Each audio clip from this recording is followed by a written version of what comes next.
British wheelchair basketball star and general legend in life, Sophie Carrigill, welcome. Welcome to our Coffee With. I hope our viewers will get a really good sort of sense about you and a snapshot of your achievements and some of your values over the next 10 minutes. So if you're watching, if you're listening, please grab a coffee and enjoy the session. So Sophie, tell us in a nutshell about your backstory, maybe 5 key points about you that people won't know. Oh wow! So I was born able-bodied, and I'm now a wheelchair user. So I was in a car accident when I was 16. So I suppose that's one key point.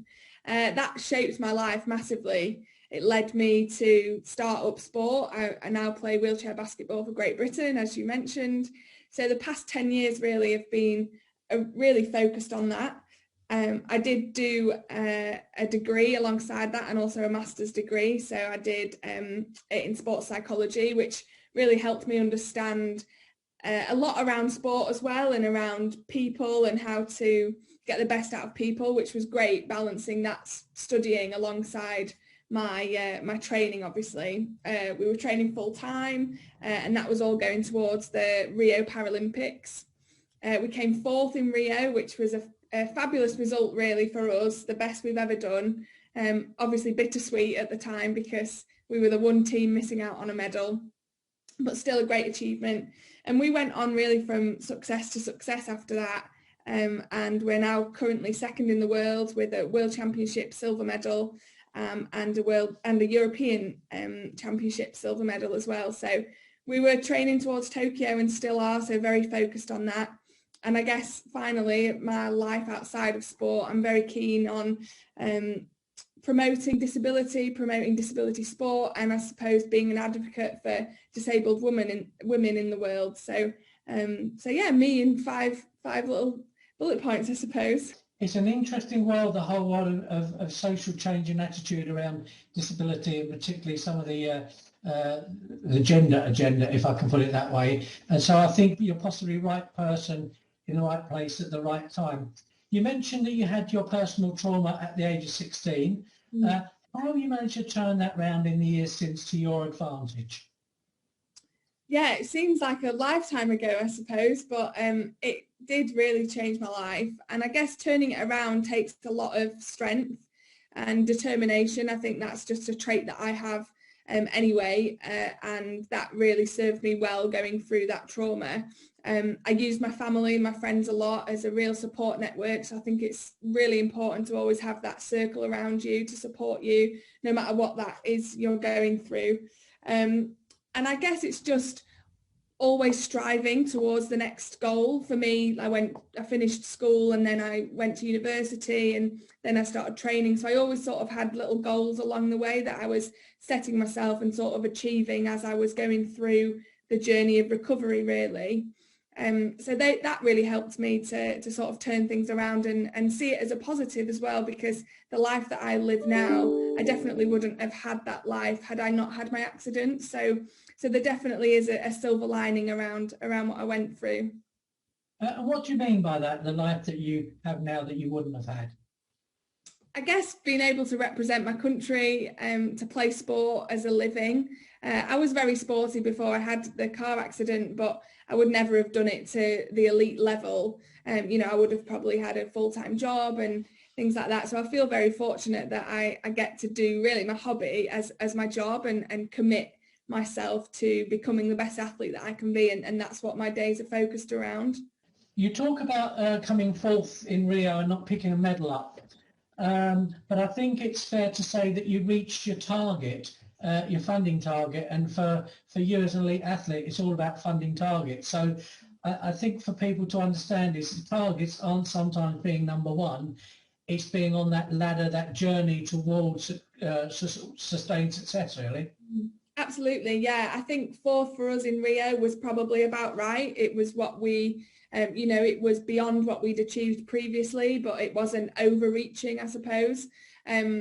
and it was our target. That was our goal, was to make the semi-final, which meant we were in the top 4, and that meant we'd reached funding targets, which increased our funding for not just us individually, but as a whole sport.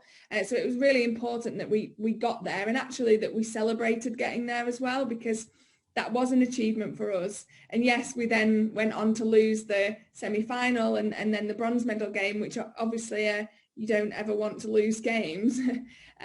But in hindsight, you know, that was probably about right for where we were. And then we've just gone on from strength to strength from now.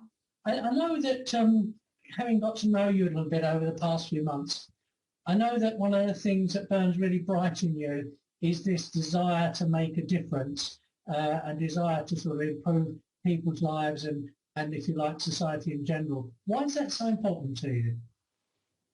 I think I just can see that change needs to happen, and I'm obviously living it every day and experiencing it. And although I don't have, you know, huge horrible stories that I could tell you about discrimination, I do witness it and I am aware of it. It affects my life, you know, on a day-to-day, that the barriers that are put in place for disabled people and the less access that they have to certain things. For example, within the fitness industry, within sport, you know, children growing up, if they've got a disability, don't have as much access to be active.